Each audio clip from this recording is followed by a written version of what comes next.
유다 나라가 하나님 앞에 끝까지 패역하여 결국은 심판이 선언이 되죠. 그 심판받고 이스라엘 민족은 바벨론으로 포로로 끌려가게 됩니다. 근데 시간을 정해 주셨어요. 70년입니다. 그리고 그 70년 동안 포로 생활하는 동안에 저들의 죄악이 완전히 이제 정결케 되어지고 70년 그 완전한 숫자 안에 저들이 완전하게 씻어지고 그 다음에 70년 만에 바벨론 포로에서부터 예루살렘으로 돌아오게 될 것을 약속하십니다. 그 70년이 끝나고 나면은 어떻게 되느냐? 이스라엘을 유다를 멸망시켰던 이 바벨론 그들도 유다가 멸망당했었던 같은 기준을 따라서 하나님의 심판을 받게 될 것을 예언해 주세요. 12절 말씀입니다. 시작. 여호와의 말씀이니라. 70년이 끝나면 내가 바벨론의 왕과 그의 나라와 갈대아 땅을 그 죄악으로 말미암아 벌하여 영원히 폐허가 되게 하되. 바벨론도 똑같은 심판을 받게 될 것을 말씀하세요. 또 바벨론만이 아니고요, 모든 나라가 멸망할 것에 대해서 말씀하십니다. 13절 14절 시작. 내가 그 땅을 향하여 선언한 바 곧 예레미야가 모든 민족을 향하여 예언하고 이 책에 기록된 나의 모든 말을 그 땅에 임하게 하리라. 그리하여 여러 민족과 큰 왕들이 그들로 자기들을 섬기게 할 것이나 나는 그들의 행위와 그들의 손이 행한 대로 갚으리라. 13절에 예레미야가 모든 민족을 향하여 예언하고 이 책에 기록된 나의 모든 말, 모든 민족에 대하여서 예레미야가 예언한 내용은 이제 15절부터 38절에 기록이 되어 있어요. 뿐만 아니라 46장부터 51절에 또 기록해주고 있습니다. 그 심판에 대한 예언의 말씀들이에요. 15절 말씀을 또 같이 보겠습니다. 시작. 이스라엘의 하나님 여호와께서 이같이 내게 이르시되 너는 내 손에서 이 진노의 술잔을 받아 가지고 내가 너를 보내는 바 그 모든 나라로 하여금 마시게 하라. 진노의 술잔. 요한계시록에 보면은 진노의 포도주 잔이라고 표현을 하고 있는데 그것을 너 가지고 가지고 모든 나라에게 마시게 하라. 그걸 마시면은요, 진노의 포도주 술잔을 마시면 취하여서 저들이 비틀거리면서 미친 듯이 행하게 될 거예요. 16절에 보니까 그들이 마시고 비틀거리며 미친 듯이 행동하리니. 술 마시는 사람들 보셨나요? 비틀비틀거리고 미친 듯이 행하죠. 아무데나 가서 막 오줌 싸고 부끄러운지도 모르고 토하고 싸우고. 저 사람들 왜 저러냐? 저 정상적이지 못한 일들을 왜 하느냐 보니까 술에 취해서. 세상 나라들도요, 이제 진노의 포도주 잔을 마시게 되면은 이게 지금 망하는 길인데도 불구하고 그 길을 따라서 막 행하는 거예요. 미친 사람처럼 제정신이 아니게 행동하는 거예요. 지금 이 나라 가운데서 벌어지는 일들을 보세요. 전 세계적으로 행하는 일들을 보세요. 마약 나쁜 거잖아요. 사람들 죽이는 거잖아요. 그러면 그거 막아야 되는 거 아니에요? 근데 그거 막지 못하게 하는 일들을 하잖아요. 왜 이런 일들? 미친 행동을 하는 거예요. 술 취한 사람처럼 망하는 길들을 향해서 가는 거죠. 동성애 이거 미친 짓인 거예요. 망하는 거예요. 가정을 다 깨뜨리고 나라 망하게 하는 일들. 근데 그런 일들을 그렇게 법으로 만들려고 하는 거예요. 왜 그러느냐? 진노의 포도주잔을 마셔가지고 술 취해서 죄악에 취해서 제정신이 아니라 망하는 길을 따라 그렇게 미친 행동을 하게 되는 거죠.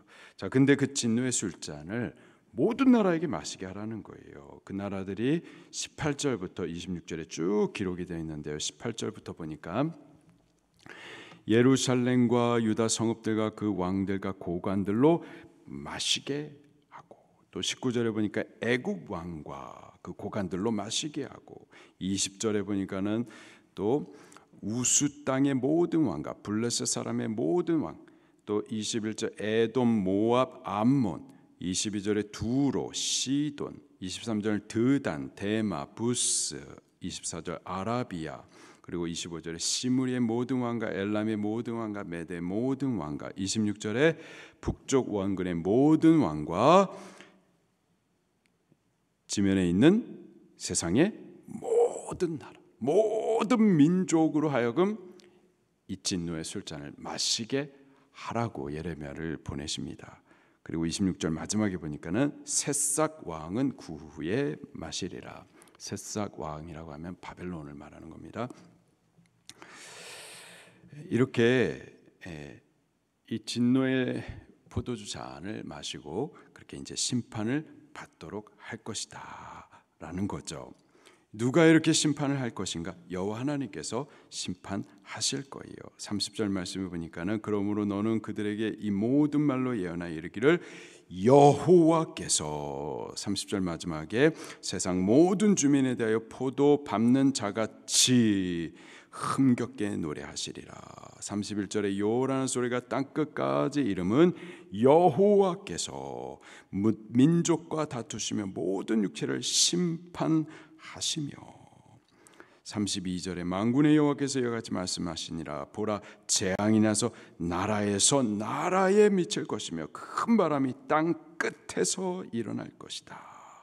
33절에 그 날에 여호와께서 죽임을 당한 자가 땅 이 끝에서 저 끝에 미칠 것이나 여호와 하나님께서 모든 나라 모든 민족을 그렇게 심판하실 것을 말씀하세요.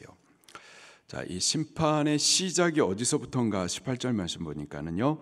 예루살렘과 유다 성읍과 그 왕들과 고관들로 하여금 마시게 할 것이다. 하나님의 택한 백성들로부터 심판이 시작되게 할 것이다. 거기서부터 시작한다라는 말은요.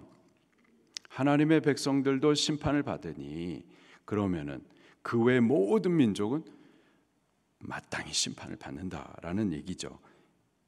29절 말씀을 같이 읽어볼까요? 시작.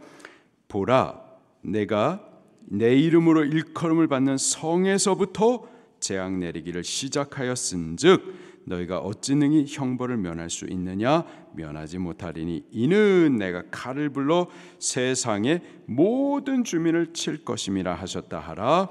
만군의 여호와의 말씀이니라. 하나님의 이름으로 일컬음을 받는 예루살렘, 유다 거기서부터 심판이 시작이 된다. 이 말은 걔네만 유다만이 아니라 모든 민족에게 하나님의 이름으로 일컬음을 받는 이들까지도 심판을 받으니 그러니 나머지 모든 이방 나라들도 심판을 피할 수가 없다라는 뜻입니다. 그리고 26절 마지막에 새싹 왕은 그 후에 마시리라. 그 후에 심판을 받게 될 것이다. 이것을 역사적인 사건으로 우리가 해석해 볼 수가 있는데요. 이 새싹 왕, 바벨론 왕을 말합니다. 이 바벨론을 통하여서 예루살렘으로 시작해 가지고 여기 열거되어 있는 모든 민족이 심판을 받습니다. 그리고 이 새싹 왕은 그들이 심판받은 이후에 이제 메대와 파사 나라의 연합군에 의해서 그도 심판을 받게 돼요. 그렇게 역사적인 사건을 통하여서 보면은 이렇게 바벨론에 의해서 예루살렘으로부터 모든 나라들이 심판받고 그 후에 바벨론도 메대 파르시아에 의해서 심판을 받게 됩니다. 자, 그런데요. 이 역사적인 사건들이 이 예언서, 성경의 예언서들을 보게 되면은 역사적인 벌어진 그 사건을 통하여서 앞으로 되어질 일들을 종말론적인 예언으로 말씀을 해주시는 거예요.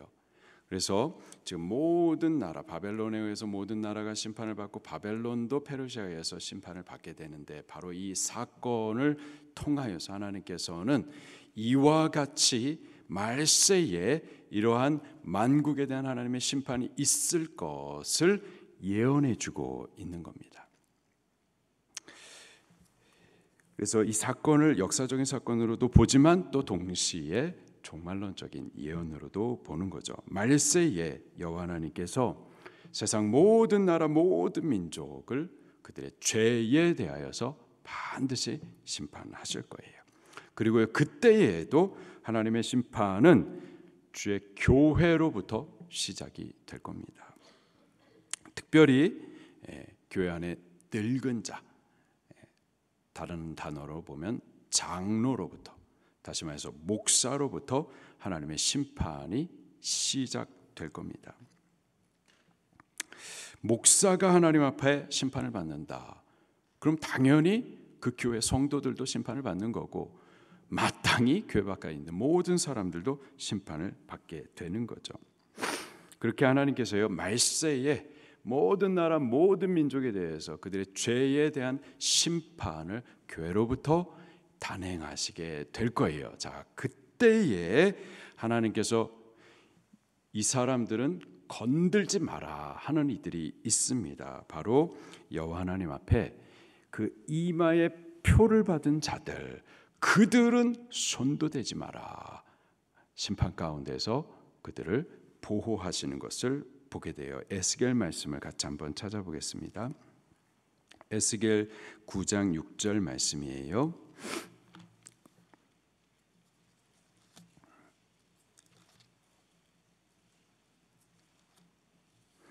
에스겔 9장 6절 말씀. 5절부터 6절 같이 읽겠습니다. 에스겔 9장 5절 6절 시작.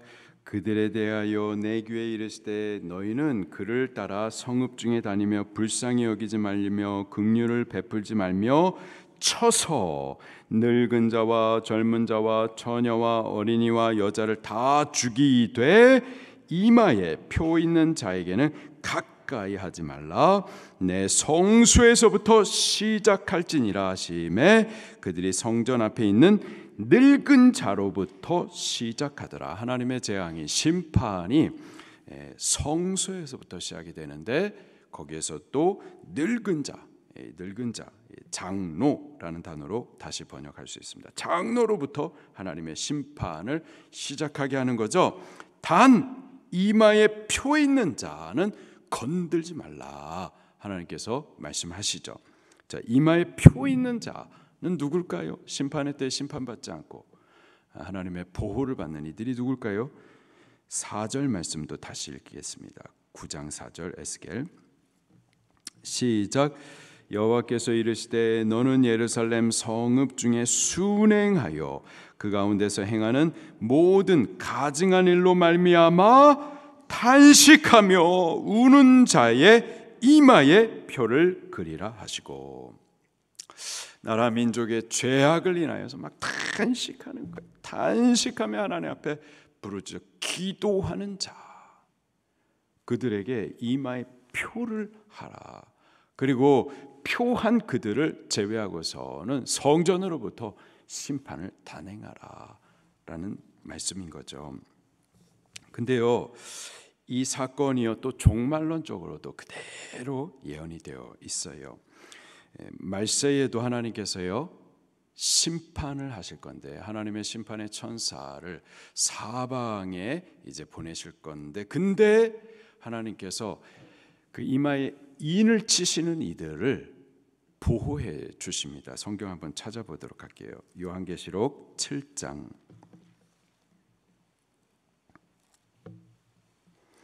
요한계시록 7장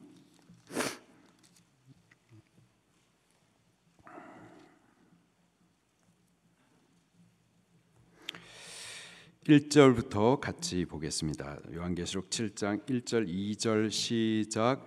이일 후에 내가 내 천사가 땅 내 모퉁이에 선 것을 보니 땅의 사방에 바람을 붙잡아 바람으로 하여금 땅에나 바다에나 각종 나무에 불지 못하게 하더라. 2절 또 봄에 다른 천사가 살아계신 하나님의 인을 가지고 해돋는 데로부터 올라와서 땅과 바다를 해할 권세를 받은 네 천사를 향하여 큰 소리로 외쳐. 자, 땅과 바다를 향하여 해롭게 할 권세를 받은 천사, 네 천사예요.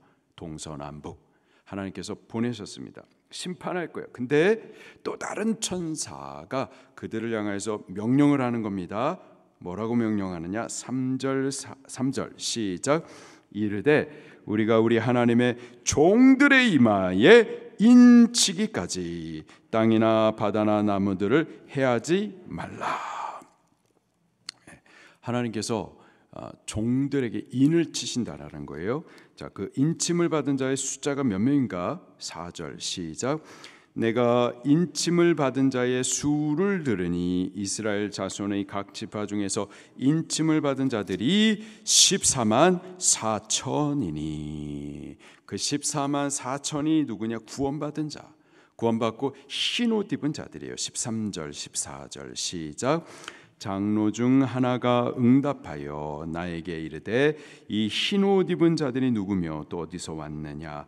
내가 말하기를 내 주여 당신이 아시나이다 하니 그가 나에게 이르되 이는 큰 환난에서 나온 자들인데 어린 양의 피에 그 옷을 씻어 희게 하였느니라. 아멘. 인침받은 자 그들은 건들지 말라 하십니다. 그 인침받은 자들, 그 머리에 인을 쳐 이 도장이 딱 이렇게 박혀 있는데 그 도장의 내용이 뭘까요? 요한계시록 14장도 한번 찾아보도록 할게요.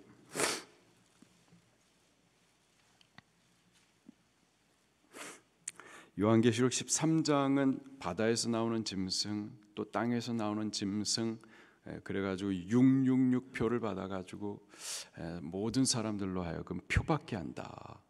그 머리와 또는 오른손 등에다가 666표를 받게 한다. 그거 받으면은 지옥 간다. 자꾸 거기에 집중을 시키는데 사실은 하나님의 임 받는 게 중요하죠. 임 받는 사람들은 짐승의 표를 받지 않습니다.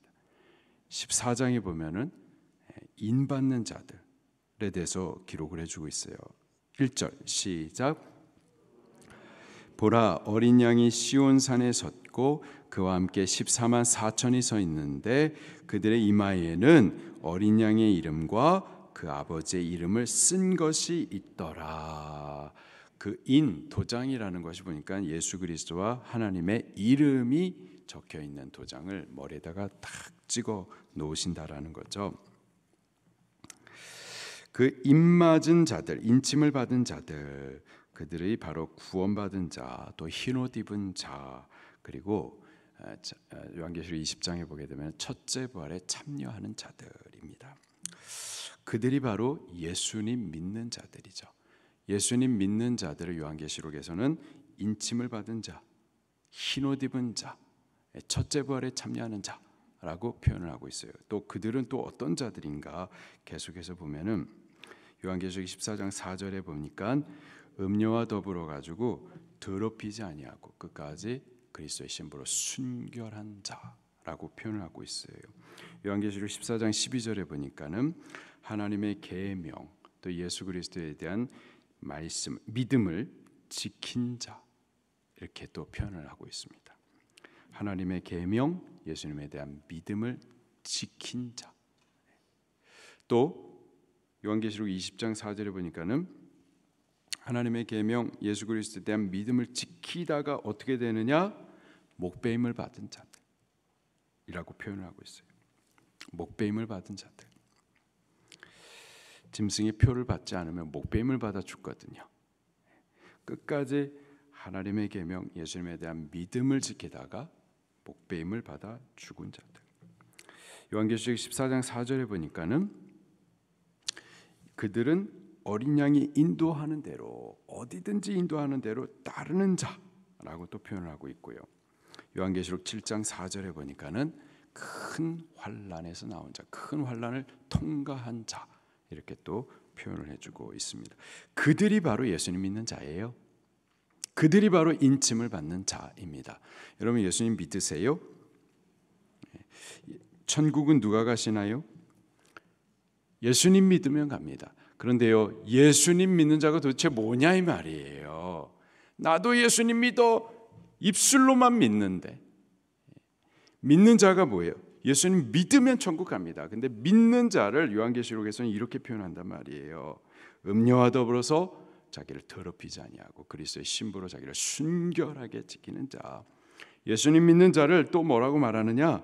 하나님의 계명, 예수님에 대한 믿음을 끝까지 지켜내는 자. 그 지키다가 목배임을 받는 자.